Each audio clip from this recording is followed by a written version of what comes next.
guys, so as you can tell by the title of this video, this is going to be my 37-week update video.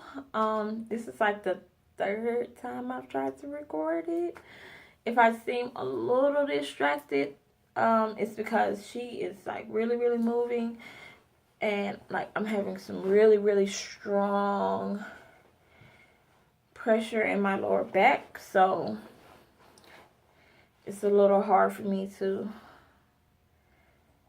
focus, but I will remain focused.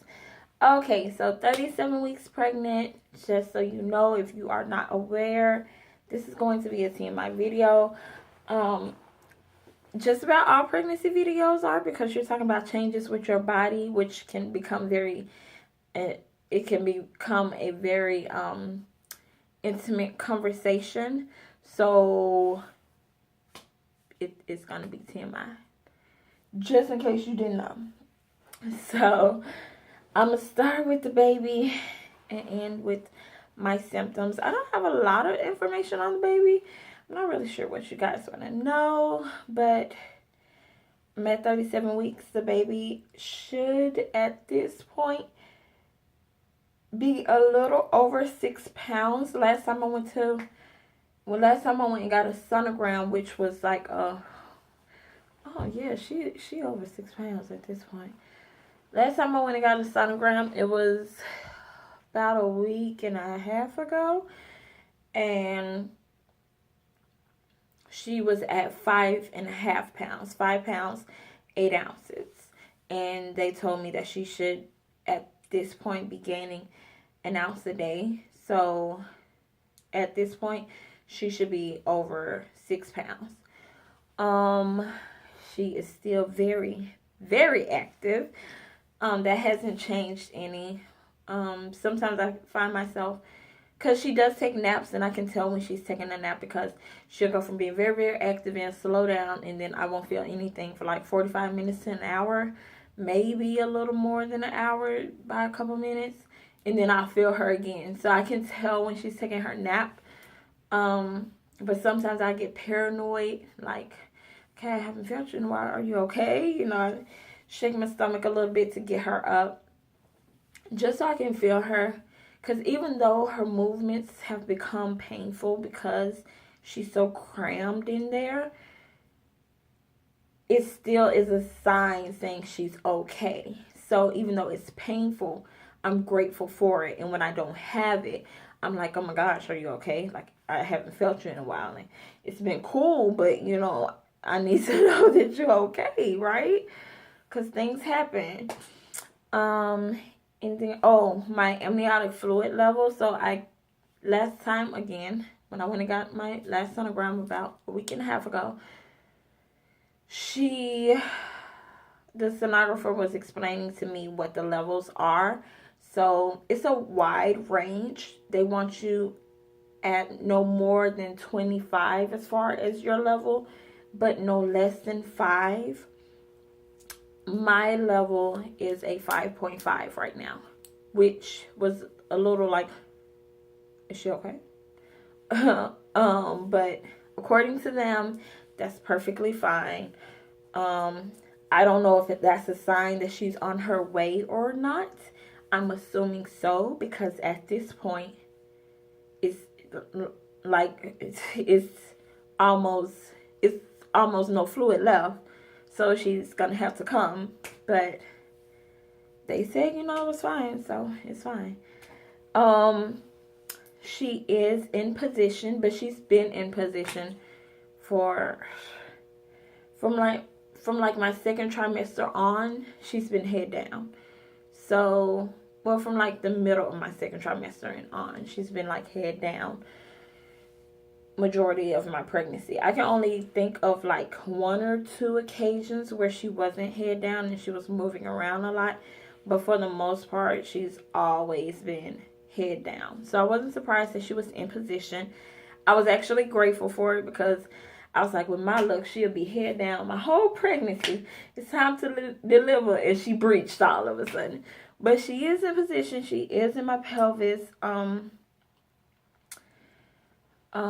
What else?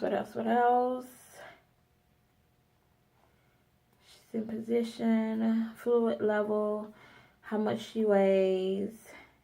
That's about it. So as far as my symptoms go, lower back pain, let's start there. Since I'm experiencing it right now, this is different though. I'm not gonna say this is different. I haven't experienced this level in a minute, since like right before she dropped. I experienced something like this where it just would not ease up. It was like I feel like she's pushing on my pelvis, like on my backbone. Like it hurt so bad.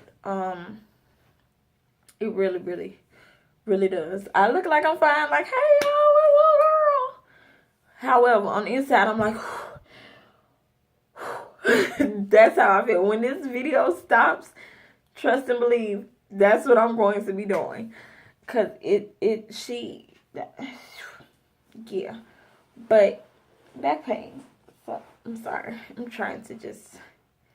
I'm sorry. But let's see. Increase in discharge. I have experienced that to the point where like I can literally get out the shower, dry off, brush my teeth, wash my face, brush my hair, and go and sit down on my black sheets and stand up, and it's like evidence that I've been there, if you get what I'm saying. It's insane. Like it's like a fountain. It's a slow drip that just doesn't seem to stop. So, but that is supposed to be happening right now. So everything right now is going smoothly. I'm getting the symptoms that I should be getting. Nothing is strange, but that's kind of how it's been my whole pregnancy. Thank God. Other than my first trimester, he could have kept that one because I was sick as a dog. But anyhow, I'm also experiencing round ligament pains. I can't talk. I'm experiencing round ligament pains. I think I'm gonna call my fiance when this video is over because he's at work. But I can't focus. I'm trying. But I do experience round ligament pains, and basically it's 9 times out of 10 when I'm getting up out of the bed. If I get up too quickly, I'll get like a stabbing pain in my abdomen, and it has been so intense that it has like thrown me back, and I'm like, oh my God, like it's stabbing pain. It's intense. But I have been experiencing that. But most of the time, it's just when I get up too quickly. That's all. Braxton Hicks. I have been experiencing Braxton Hicks, and Braxton Hicks does not hurt. I always thought that it hurt. So initially, I didn't recognize it. I was explaining to people what was going on, and I didn't realize it was Braxton Hicks at the time. Until like after I walked away, I was like, I wonder if that's what Braxton Hicks is. But it's just the tightening of the stomach. Your stomach is really, really, really, really, really, really tight. And the way that I explained it was, it's like before you were pregnant, and for whatever reason, if you was making fun of somebody, or if you was trying to make yourself look pregnant, like, oh, look what happened, you know, playing a joke or whatever, like how you push your stomach out really hard to make it like look like you're pregnant, and it's hard and stuff. It felt like that, but I wasn't pushing my stomach out, but it was like just tight, like I don't know. Hopefully that makes some kind of sense. I don't know. Hopefully it makes sense. But yes, Braxton Hicks, lower back pain. They say that sometimes you start to experience a little diarrhea before labor, and that's just your body's way of prepping you for labor by cleaning out your symptom. Because in case you didn't know, some women do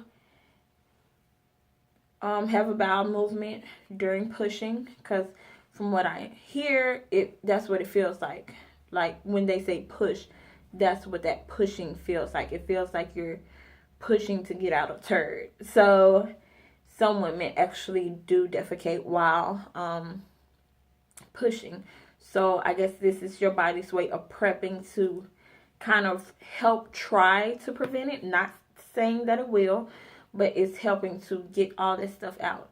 That way, you know, hopefully, please, it's a better experience when you actually do go into labor and the pushing starts, okay? But I have been experiencing that. More frequent pee breaks, absolutely. I literally feel like whenever I stand up from sitting down, I have to pee. Like if I am sitting down on the computer for like 20 minutes and I stand up, I gotta pee. Even if I just pee right before I sat down and hadn't even drunk anything, just for whatever reason, standing up, I guess when I stand up, she rolls on my bladder. I'm assuming. I don't know. I just know when I go from sitting to standing, there's a 97% chance that I have to pee. It is what it is.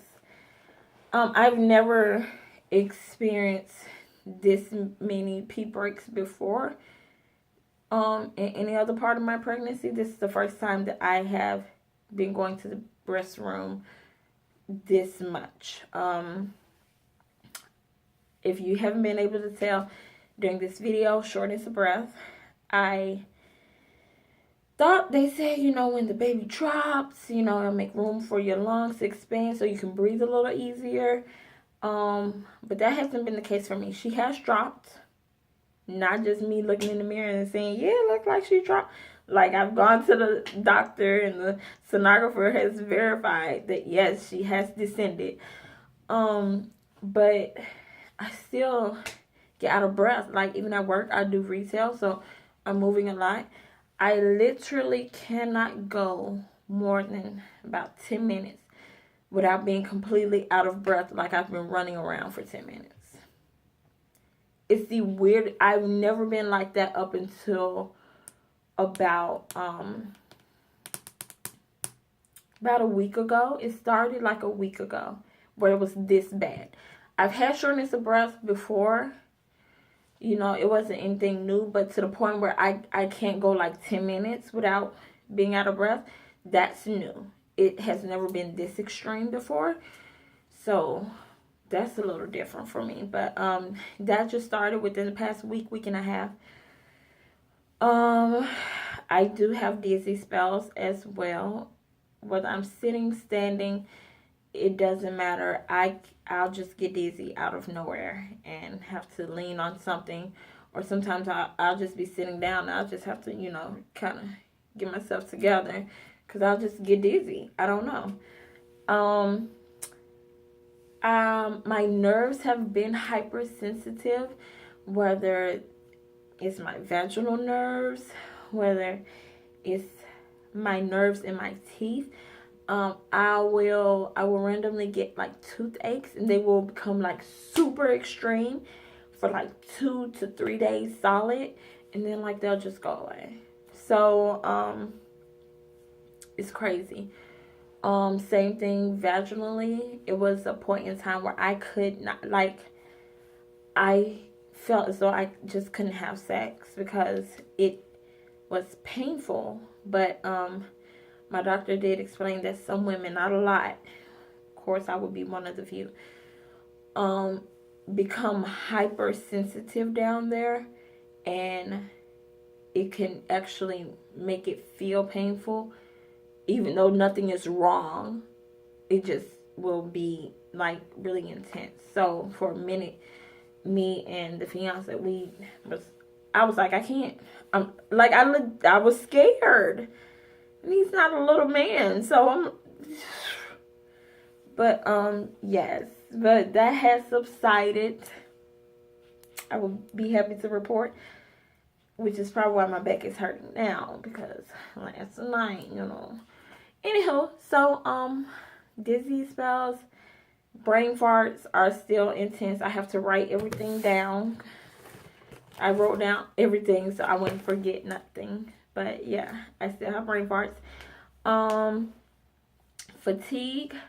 I still get extremely fatigued. Yes.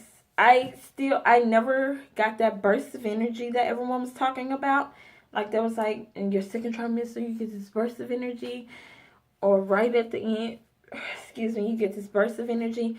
I have it in my head where it's like, oh, I want to do such and such and such and such. But then, like, 10, 15, 20 minutes into me doing it, I'm like, oh my God, I need to lay down. Like, I'm so exhausted. So, I never got that burst of energy everyone was talking about. But every pregnancy is different. So, you know, it is what it is. I did lose my mucus plug. A lot of women, from what I read, will lose their mucus plug, but they won't realize it. Because a lot of times it comes out in the shower, or may come out when you're on the toilet. Like, and you don't know because you don't feel it. Because one of my closest friends, she's pregnant with me, like days behind me. And when I told her, one of the first questions that she asked was, did it hurt? It's completely painless. The only reason I found out that mine came out was because fiance, bae, used all the toilet tissue. I was on the toilet. Used all the toilet tissue. And so I had to stand up and get some more tissue from under the sink. And when, see, dizzy spell out of nowhere. And when I stood up to get some tissue from under the sink, and then when I got the tissue from under the sink and I didn't even see it when I went down because I'm looking forward. I got the roll of tissue. I stood up and saw the mirror, and I saw it like hanging from me. And the best way to describe it, mine didn't have any blood in it. Some does have a little blood in it, but mine didn't. The best way for me to describe it is it looked like my vagina had a cold and it sneezed, and it was this long snotty slime that came out of it. Like, that's what it looked like. It was, and then when I saw it, I was like, oh my God, what is that? Like, it was hanging. It wasn't like a little, oh, no. So, yeah. And, like, right after I cleaned myself, I was like, I wonder if that was my mucus plug. And so I Googled pictures of it. I was like, yep, that's what it was. Because if not, something is horribly wrong. But it came out on the 16th of December. And I did tell my doctor. They was like, that's perfectly fine. It means nothing. Most women don't even get a chance to see theirs come out unless it's like in their panty lining. So, which if you don't get a chance to experience seeing it, consider yourself lucky. Anything else? I think that's just about it. Oh, my breasts smell like milk. But my breasts have been smelling like milk since halfway into my second trimester. Like, you know how in the middle part where you sweat, it smells like milk. Like, it smells like milk to me. It smells like milk. But that's really all that I have. Oh, I'm assuming you guys probably want to see my belly. So, ooh. I'm sorry, I'm just not comfortable. Okay, this is my 37-week belly. And this is literally all her. Because again, I don't have a lot of fluids in me. A lot of amniotic fluids. So, this is all her. This is my precious baby girl. But, yeah. If you have any questions or comments or anything like that for me, please feel free to leave any and everything below. I'm finna call the fiance to be like, hey, you should probably come home. even if it's just to rub my back. Like, I need some help. So if you have any questions, comments, suggestions, anything like that, leave any and everything below. And I will talk to you guys in my next video. Bye.